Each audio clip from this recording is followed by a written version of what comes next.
Зголемени трошоци за газ, намален пристап до материјали за производство, но и поскап транспорт е товарот од војната на Блискиот Исток што им се става на грб на компаниите ширум светот, вклучително и на странските инвестиции кај нас.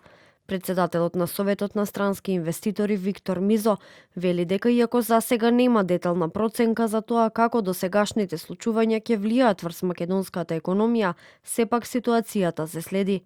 Според него, до сега странските инвеститори во земјава немаат драстично намалување на нарачките. Ова што е глобален проблем е проблем за сите. Не е важно дали сме ние лоцирани во Македонија, дали нашиот конкурент е лоциран во Романија, во Мароко или во било која друга држава, не е важно дали е во Северна Африка, Централна и Источна Европа или слично.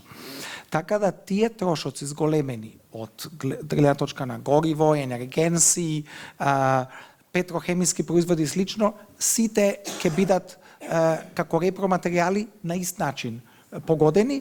Тоа значи ќе ја погоди индустријата и глобално и во Европа и потенцијалното намалување на побарувачката на сите места ќе се одрази.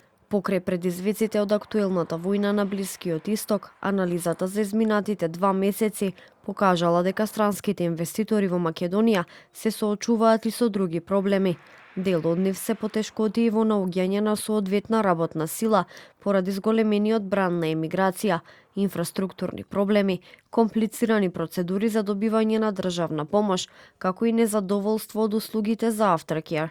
Според инвеститорите, најдобро решение за дел од предизвиците е комуникација само со една институција. Институциите, тоа one-stop shop или таа една адреса на која што би се обраќале, би искоординирала со другите институции, да не мораме ние самите да одиме од институција до институција, меѓутоа ќе адресираме и тука ќе се искоординира сета таа активност понатаму, би било полесно и за нас и веројатно ќе биде посинхронизирано. Меѓутоа и треба да имаме една работа во предвид дека и од аспект на институции ќе се има преглед веднаш што им треба на компаниите. Странските инвестиции во Македонија периодов се соочија со проблеми со транспортот поради блокадите организирани од страна на транспортните фирми. Според податоците од анализата, во деновите од блокадата, транспортните трошоци на странските компании се движеле од неколку илјади евра до неколку милиони евра од компанија, поради тоа што дел од компаниите морале да се снаоѓаат и со авионски летови да ги пренесуваат нивните производи.